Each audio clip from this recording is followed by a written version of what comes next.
Assalamu alaikum. I hope you all are fine. So in this video we are going to complete our unit number 1 of class 9th and 10th computer practical based assessment.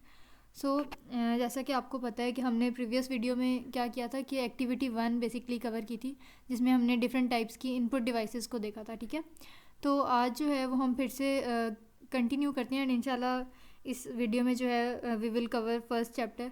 तो अब यहाँ पे देखें output devices. सो अगर ये video आप लोग first time देख रहे हैं एंड प्रीवियस वीडियो आप लोगों ने नहीं देखी, तो एज अ रेफरेंस यहाँ पे मैं आपको थोड़ा सा रिवाइज़ करा देती हूँ कि आपका जो 9th और 10th का कंप्यूटर का प्रैक्टिकल होना है उसमें इस तरह की डिफरेंट डायग्राम्स आपके पास आएंगी, डिफरेंट पिक्चर्स आएंगी डिफरेंट डिवाइसेस की. ठीक है, मॉडल पेपर्स वगैरह के अकॉर्डिंग. एंड आपको या तो उनका नेम आइडेंटिफाई करना होगा या फिर आपने उनकी फंक्शनैलिटी बतानी होगी या उनके कीवर्ड्स वगैरह बताने होंगे. ठीक है, तो आपको जो है वो यहाँ से डायग्राम देख के आइडेंटिफाई करना लाजमी तौर पे आना चाहिए.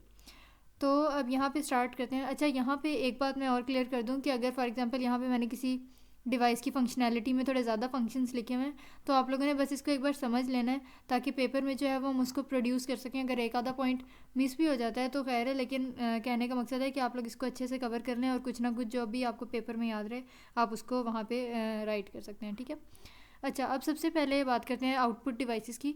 तो जैसे हमने पहले देखा था कि इनपुट डिवाइसेस क्या होती हैं, जो यूज़र से इनपुट लेती हैं एंड उसके अकॉर्डिंग जो है फिर कंप्यूटर कोई भी फंक्शन परफॉर्म करता है. इसी तरह आउटपुट डिवाइसेस जो हैं, जब कोई फंक्शन कंप्यूटर परफॉर्म कर लेता है, ठीक है, तो उसके बाद जो रिज़ल्ट आता है वो स्क्रीन पे, कंसोल पे, डिस्प्ले पे हमें किस तरह शो होता है, उसमें हमें आउटपुट डिवाइसेस हेल्प करती हैं. यानी कि आसान लफ्ज़ों में आउटपुट डिवाइसेस आपको आउटपुट व्यू करने में, देखने में जो है वो हेल्प आउट करती हैं. अच्छा, अब सबसे पहले हम प्रिंटर्स की कैटेगरी की बात करते हैं.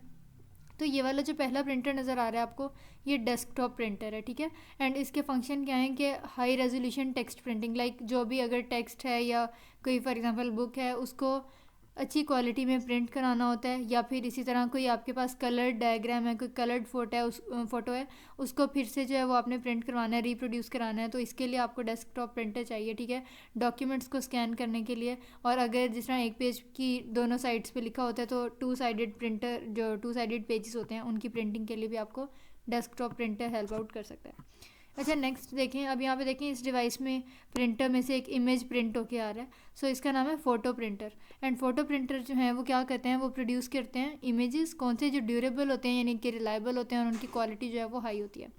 उसके अलावा इसकी रेजोल्यूशन भी हाई होती है और ये डिफरेंट टाइप्स के फ़ोटोज़, डिफरेंट टाइप्स के इमेजेस को जो है वो सपोर्ट करता है और उनको प्रिंट करता है. अब नेक्स्ट देखें, हमारे पास आ जाता है जी डेस्कटॉप प्रिंटर, जो हम डेस्क पे रख के जो है वो यूज़ करते हैं. एंड इसमें सिंपल इसका फंक्शन है कि ये डिफरेंट टाइप्स के डॉक्यूमेंट्स एंड इमेजेस को प्रिंट करता है. फिर उसके बाद अब ये वाला प्रिंटर देखें.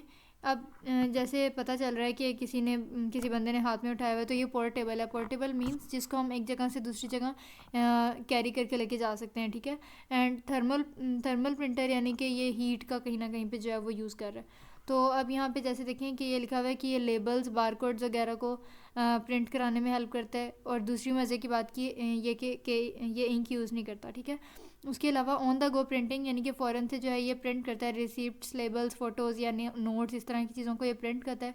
और इसके मेजर फंक्शंस ये हैं कि रिटेल, वही कि आपके पास जो बारकोड्स होते हैं डिफरेंट सुपर स्टोर्स वगैरह में, logistics and organising, offering a cost effective low maintenance, के इसको मेंटेन करना है, इसकी सर्विसेज वगैरह ऐसे जो है वो इतनी एक्सपेंसिव नहीं होती हैं. एंड ये इको फ्रेंडली होता है यानी कि एनवायरनमेंट पे कोई इसका नेगेटिव इफेक्ट भी नहीं होता. तो ये इसकी सारी फंक्शनैलिटीज़ हैं. अच्छा, अब नेक्स्ट अगर हम देखें तो हमारे पास आ जाते हैं आउटपुट डिवाइसेस. अब आउटपुट डिवाइसेस में अगेन हमारे पास सबसे पहले आ जाते हैं जी स्पीकर. अब स्पीकर में सबसे पहले ये देखें कि ये छोटू से लग रहे हैं, तो ये पोर्टेबल हैं. एंड यहाँ पे अब आपको ऐसे कोई वायर्स वगैरह नज़र आ रही, तो बेसिकली ये ब्लूटूथ स्पीकर है. तो पोर्टेबल ब्लूटूथ स्पीकर जो है इसका नाम है. और इसकी फंक्शनैलिटी क्या है कि इसमें हम हैंड्स फ्री कॉलिंग कर सकते हैं. क्यों? क्योंकि इसके अंदर बिल्ट इन माइक्रोफोन्स होते हैं. इसमें हम वॉल्यूम कंट्रोल्स कर सकते हैं, लाइक कि कोई हमने ऑडियो वगैरह प्ले किया तो हम उसके वॉल्यूम को कंट्रोल कर सकते हैं, हाई या लो कर सकते हैं. एंड इसको दूसरे किसी स्पीकर के साथ अटैच करके इसका साउंड जो है वो मज़ीद इन्हेंस यानी कि इंक्रीज़ भी कर सकते हैं. नेक्स्ट आ जाता है जी ये वाला स्पीकर एंड इसका नाम है स्मार्ट स्पीकर. और ये हमारी जो होम डिवाइसेस होती है, अगर जो स्मार्ट यानी कि एआई या डिजिटल डिवाइसेस हैं फॉर एग्जांपल, अगर उनको कंट्रोल करने के लिए भी स्मार्ट स्पीकर्स चाहिए होते हैं. ये म्यूज़िक की ऑनलाइन स्ट्रीमिंग के लिए चाहिए होते हैं. अगर आपने कोई अलार्म सेट करना है या कोई वेदर अपडेट्स वगैरह लेनी है, तो इन सब में जो है ये स्मार्ट स्पीकर आपको हेल्प करेगा. नेक्स्ट आ जाता है जी बुक शेल्फ स्पीकर। अब ये वाला जो हमारे पास स्पीकर है that is a book shelf speaker. And ये क्या क्या करता है, ये छोटे छोटे होम थिएटर्स में यूज़ होता है। इस तरह हाई फाई म्यूज़िक सिस्टम्स में अगर आपने किसी ऑडियो स्टूडियो को मॉनिटर करना है उसके लिए, इवन जो हमारे उसमें डेस्कटॉप पे कंप्यूटर पे आपने अगर घर में देखे होंगे तो स्पीकर्स अक्सर इससे छोटे साइज़ के होते हैं, लेकिन इसी तरह कोई इवेंट्स वगैरह में ये जो डेक शेक लगे होते हैं, तो ये सारे ऑडियो सिस्टम्स जो हैं ये बेसिकली बुक शेल्फ स्पीकर होते हैं। और ये like two way book shelf speaker है, क्योंकि ये दो स्पीकर्स जो है वो आपके पास यूज़ कर रहा है और दोनों की जो है वो डिफरेंट डिफरेंट फंक्शनैलिटीज़ हैं। नेक्स्ट आ जाता है जी ये वाला speaker and that is a home theatre speaker. और होम थिएटर स्पीकर्स क्या करते हैं कि वो आपको घर में एक इमर्सिव यानी कि एक एक्सटेंसिव बहुत ज़्यादा सिनेमैटिक एक्सपीरियंस देते हैं कि सिनेमा में जाके फॉर एग्जांपल हम जो है वो चीज़ सुन रहे हैं, इस तरह का एक्सपीरियंस, इस तरह की क्वालिटी जो है वो आपको प्रोवाइड की जाती है, आपको क्लियर डायलॉग डिलीवरी मिलती है। एंड उसके अलावा इसकी जो वॉइस है, जो इसकी ऑडियो है वो 360 डिग्री में आपको हर जगह से जो है वो अच्छे से सुनाई दी जा सकती है। अच्छा, नेक्स्ट हम आउटवर्ड डिवाइसेस की बात करते हैं तो आपके पास आ जाता है प्रोजेक्टर। अब देखिए देखने से ही छोटू सा लग रहा है, so it's name is mini projector, ठीक है। अब ये क्या करता है कि ये किसी भी सरफेस पे वीडियोस को प्रोजेक्ट करने के लिए, व्यू करने के लिए यूज़ होता है। And often it is use for presentation. तो प्रेजेंटेशन पर्पजेज़ के लिए, जैसे कोई सेमिनार वगैरह या इवन आपकी स्कूल कॉलेज में कोई प्रेजेंटेशन है, सो यहाँ पे जो है वो mini projector can help you out.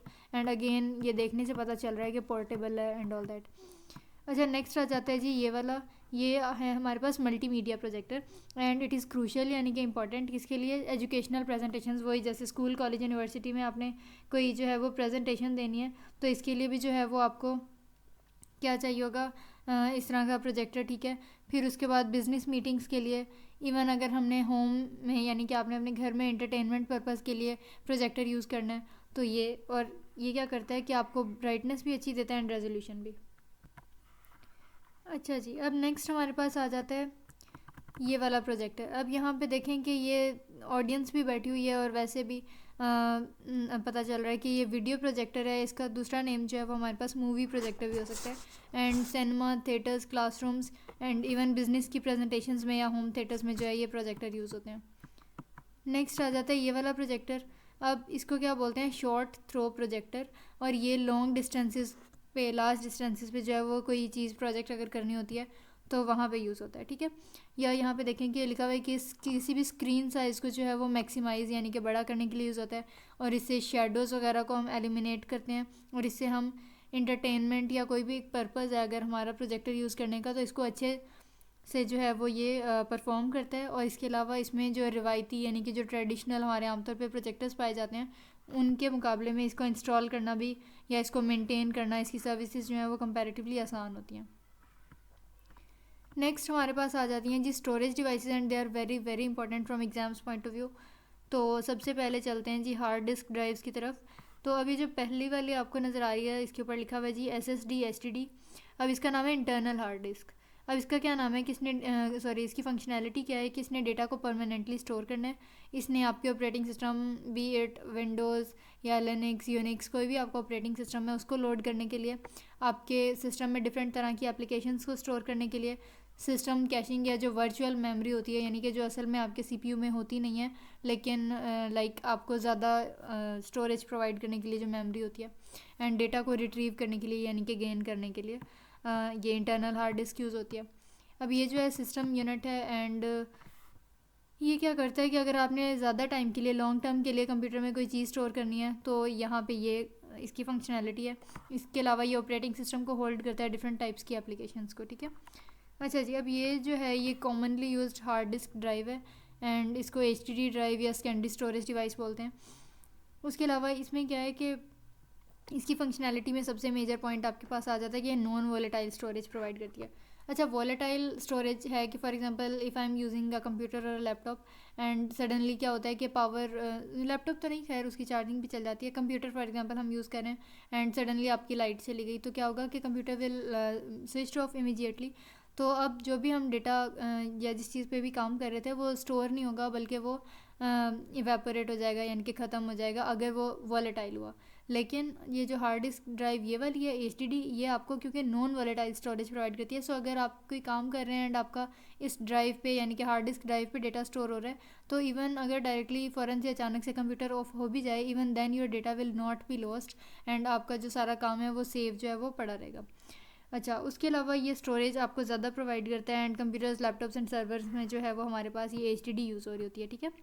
अच्छा जी, अब ये जो है ये एक्सटर्नल हार्ड डिस्क ड्राइव है एंड अगर हमने अपने डेटा को लॉस से बचाना है, उसके लिए आपने अपने कंप्यूटर की स्टोरेज को ज़्यादा करना है, कोई उसमें फाइल्स ऐड करनी है लाइक फ़ोटोज़, वीडियोज़, उसके लिए ये हार्ड डिस्क ड्राइव जो है वो काम आती है। और अगर आपने ज़्यादा कोई बिग अमाउंट ऑफ डेटा जो है वो मुख्तलिफ डिवाइसेस के दरम्यान में ट्रांसफ़र करना है या ट्रांसपोर्ट करना है, उसके लिए जो है वो ये डिवाइस आपके लिए वर्कआउट करेगी, ठीक है। अच्छा, अब आप लोग नोट करें तो यहाँ पे डिफरेंट टाइप्स की ये जो स्टोरेज डिवाइसेस हैं, वन वे और द अदर इनके फंक्शंस या इनकी फंक्शनैलिटीज़ जो हैं वो राउंड अबाउट सेम है। So you don't need to get confuse between any of them. आप लोगों ने एक मेन कॉन्सेप्ट रखना है कि आया आपके पास जो नेटवर्किंग डिवाइस है जिसको हम कम्युनिकेशन डिवाइस बोलते हैं, या अगर कोई स्टोरेज डिवाइस है तो उसका मेजर फंक्शन क्या है, यानी कि उसकी कोई भी टाइप हो उसका कोई एक स्पेसिफिक फंक्शन ज़रूर होगा। सो मेक श्योर कि आप उस फंक्शन को इसकी फंक्शनैलिटी में ज़रूर लिखें। सो कंपैरेटिवली याद रखना भी आसान हो जाएगा, ठीक है। अच्छा जी, अब हम देखते हैं ऑप्टिकल डिस्क ड्राइव्स। अब ऑप्टिकल डिस्क ड्राइव्स की अगर हम बात करें तो सबसे पहले ये वाली जो आपको दिख रही है that is an ODD। ODD क्या है? Internal optical disk drive. Internal ODD यानी कि इंटरनल ऑप्टिकल डिस्क ड्राइव। और ये क्या करती है, यानी कि इसकी फंक्शनैलिटी क्या है? सबसे पहले ये डेटा को रीड करती है, मीडिया प्लेबैक एंड इसी तरह डेटा को अगर आपने राइट करना है या उसको स्टोर करना है, या कंपैटिबिलिटी यानी कि डिफरेंट टाइप्स के अगर डिवाइसेस हैं एंड उनके दरमियान में हमने स्टोरेज को मेंटेन करना है तो उसके लिए हमें कंपैटिबिलिटी तो चाहिए। और ये कंपैटिबिलिटी जो है वो आपको कहाँ से मिलती है? इस इंटरनल ODD से, ठीक हो गया। अच्छा जी, अब नेक्स्ट हमारे पास आ जाता है ये वाला that is an external optical disk drive and उसके अलावा ये मूवीज़, म्यूज़िक वगैरह को इनेबल करती है। आप इसकी मदद से सॉफ्टवेयर इंस्टॉल कर सकते हैं या कोई डेटा का बैकअप यानी कि डेटा को फिर से रीस्टोर हम कर सकते हैं। और अगर कोई आपसे पूछ ले कि ये कौन सी टेक्नोलॉजी यूज़ करता है तो आपने कहना है कि जी लेज़र टेक्नोलॉजी, ठीक है। अच्छा, नेक्स्ट आ जाता है ये स्लिम ऑप्टिकल डिस्क ड्राइव। ये भी क्या करती है कि ये ब्लू रे डिस्क या किसी भी CD DVD से डेटा लेने के लिए या उस पर डेटा राइट करने के लिए काम आती है, ठीक है। एंड आमतौर पे ये लैपटॉप्स में या इसी तरह छोटे कंप्यूटर्स में, स्मॉल स्केल के कंप्यूटर्स में यूज़ होता है। और इसके अलावा इसकी हेल्प से अगेन आप सॉफ्टवेयर इंस्टॉल कर सकते हैं, मीडिया प्ले कर सकते हैं या कोई भी डेटा रिकॉर्ड कर सकते हैं, रीस्टोर कर सकते हैं वगैरह वगैरह। अच्छा जी, नेक्स्ट हमारे पास आ जाता है जी डेस्क ड्राइव। और ये क्या हमारे पास करता है डेस्क ड्राइव? ये डेटा को परमानेंटली स्टोर करता है, ऑपरेटिंग सिस्टम को स्टोर करता है, फाइल्स को मैनेज करता है, डेटा को रिट्रीव यानी कि कोई हम क्यूरी लगाते हैं, कोई ऑपरेशन करते हैं और उससे आपको ख़ास तरह का डेटा फॉर एग्जांपल मिल जाता है। इस तरह वर्चुअल मेमोरीज़ की सपोर्ट भी जो है वो हम ले सकते हैं कहाँ से? डेस्क ड्राइव से। ये disk drive and desk drive I am not sure, लेकिन ये बेसिकली डिस्क ड्राइव है। सो इसको आप डिस्क ड्राइव इसकी करेक्शन कर रहे हैं, ठीक है। अच्छा जी, अब नेक्स्ट हमारे पास आ जाता है जी स्टोरेज डिवाइसेस हैं, ये भी USB फ्लैश ड्राइव्स। तो सबसे पहले ये जो आपको पहली दिख रही है ये स्टैंडर्ड USB फ्लैश ड्राइव है। और ये क्या करती है कि डिफरेंट टाइप्स के मीडिया को जो है वो एक जगह से दूसरी जगह लेके जाने के लिए, पोर्ट करने के लिए, ट्रांसपोर्ट करने के लिए यूज़ होती है। नेक्स्ट ये जो आपको छोटी सी दिख रही है that is a SanDisk compact USB flash drive. और इसको हम जो है वो थंब ड्राइव या पेन ड्राइव भी बोलते हैं। ये पोर्टेबल होती है यानी कि इसको हम एक जगह से दूसरी जगह लेके जा सकते हैं। नॉन वॉलेटाइल होती है यानी कि इसमें डेटा जो है वो स्टोर रहता है इवन व्हेन आपका कंप्यूटर जो है वो पावर ऑफ भी हो जाए। क्यों? क्योंकि ये पोर्टेबल है और एंड इसमें आपने कोई भी डेटा को स्टोर किया है। सो अनटिल एंड अनलेस कि इसका अंदर से मैग्नेट जो भी है वो ख़राब नहीं होता, अंदर की इसकी पूरी जो है वो सर्किट समझ लें कि ख़राब नहीं होती, तब तक इसमें डेटा स्टोर रहता है। उसके अलावा ये नैंड फ्लैश टेक्नोलॉजी यूज़ करता है एंड इससे हम डिजिटल यानी कि ऑनलाइन फाइल्स को इसमें स्टोर भी कर सकते हैं और इससे ट्रांसफ़र भी कर सकते हैं। नेक्स्ट आ जाता है जी ये वाला keypad USB flash disk drive. अब नाम से यानी कि देख के पता चल रहा है कि इसको कीपैड इसलिए बोल रहे हैं क्योंकि इसमें डिफरेंट टाइप्स की कीज़ आपके पास हैं, somewhat like a keyboard. And इसके जो है वो कुछ फंक्शन हैं। सबसे पहले ये हमारा सेंसिटिव पर्सनल रिकॉर्ड, हमारे फाइनेंशियल रिपोर्ट्स आपके की जो डिटेल्स होती हैं बैंक की, ATM की वगैरह वगैरह, एंड इसी तरह कोई क्लाइंट की इन्फॉर्मेशन है तो ये सारी चीज़ें कॉन्फिडेंशियल होती हैं and we must make sure the privacy कि हम जो है वो डेटा को अच्छे से ट्रांसपोर्ट कर रहे हैं without any attack in between. तो ये सारा काम किसका है, कीपैड यूएसबी फ्लैश ड्राइव का। एंड उसके अलावा आप इसमें बैकअप यानी कि जो हमने डेटा को रिस्टोर करना होता है वो भी आप सिक्योर तरीके से, सेफ़ तरीके से कर सकती हैं, ठीक है।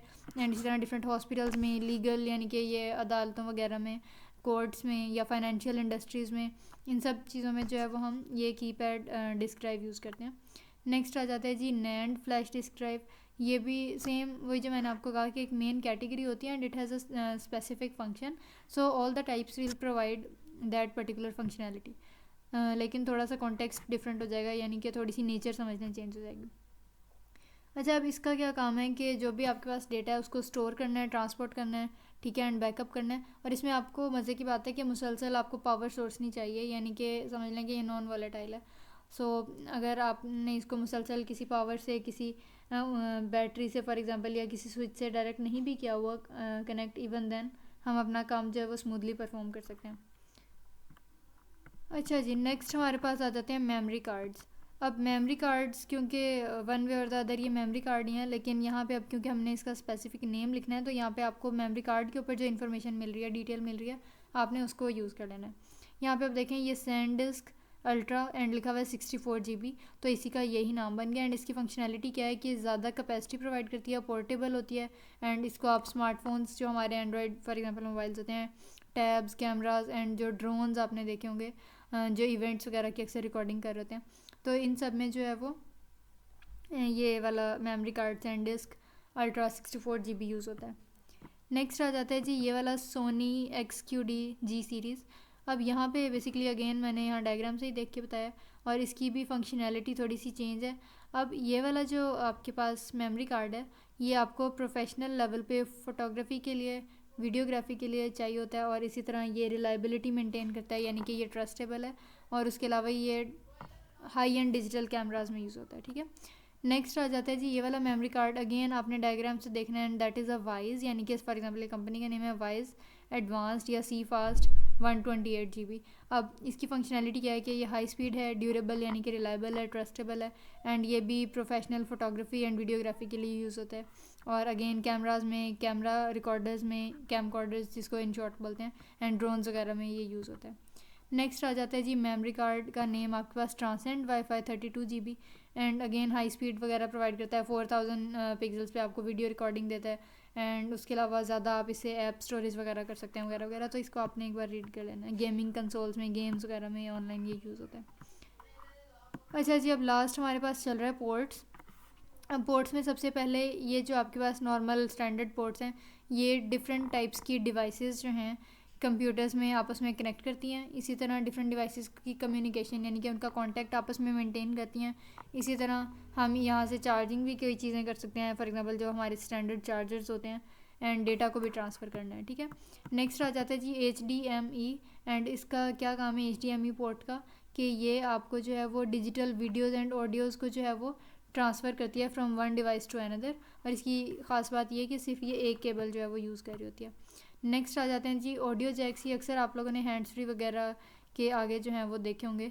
तो ये ऑडियो जैक का क्या काम होता है कि ये इंटरफेस आपको एक प्रोवाइड करता है साउंड के लिए, और इसकी मदद से आप माइक यानी कि माइक्रोफोन, स्पीकर या हेडफोन्स के साथ जो है वो कनेक्ट कर सकते हैं नेक्स्ट, यानी कि अपने कंप्यूटर को। नेक्स्ट आ जाता है जी ईथरनेट पोर्ट। अब ईथरनेट पोर्ट क्या करता है, यानी कि इसकी फंक्शनैलिटी क्या है कि डेटा को फ्रॉम एनालॉग टू डिजिटल वगैरह कन्वर्ट कर सकता है। आप डिफरेंट टाइप्स की डिवाइसेस इससे इंटरलिंक कर सकते हैं, और आपको मेन जो है वो नेटवर्क का इंफ्रास्ट्रक्चर यानी कि जो एक मेन आपके पास समझने स्ट्रक्चर है वो मिलता है।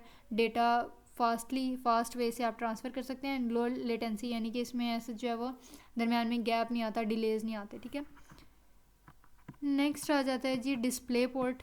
अब इसका ये काम है कि इसने वीडियो और ऑडियो हाई क्वालिटी में ट्रांसमिट करनी है सोर्स से डिस्प्ले की तरफ। सोर्स यानी कि जहाँ से डेटा को आपने ट्रांसफ़र करना है, और डिस्प्ले जहाँ पे आपने यूज़र्स को शो करवाना है। नेक्स्ट आ जाता है जी मिनी USB, एंड अगेन ये डेटा ट्रांसफ़र के लिए, या आपने चार्जर्स वगैरह में देखा होगा बैटरी चार्जिंग के लिए, या पेरिफेरल कनेक्टिविटी। अब पेरिफेरल कनेक्टिविटी से क्या मतलब है, पेरिफेरीज होती हैं लाइक जो एसेसरीज आपके कंप्यूटर की होती हैं, जैसे for example keyboard, mouse and all that, तो उनको कनेक्ट करने के लिए यूज़ होता है। आपकी बैटरीज़ को चार्ज करता है, एंड उसके अलावा आपको जो है वो फास्ट डेटा ट्रांसफ़र भी प्रोवाइड करता है। अच्छा जी, अब नेक्स्ट हमारे पास आ जाता है USB कार्ड रीडर। अब इसका क्या काम है कि इसने अगेन डेटा को डिफरेंट टाइप्स के मेमोरी कार्ड्स में आपस में ट्रांसफ़र करना है और इससे आप जल्दी असेस कर सकते हैं, यानी कि आपको रीच मिल सकती है फ़ाइल्स में। और उसके अलावा ये डिफरेंट टाइप्स की फ़ाइल्स को मैनेज करता है और बैकअप, यानी कि आप डेटा का कोई भी कॉपी जो है कार्बन कॉपी आप बना सकते हैं। नेक्स्ट आ जाता है जी VGA। ये अक्सर आपने अपने कंप्यूटर में जो वो मॉनिटर होता है उसके पीछे ये कनेक्ट हुआ हुआ देखा होगा, अगर आप गौर करें तो वहाँ लगा होगा।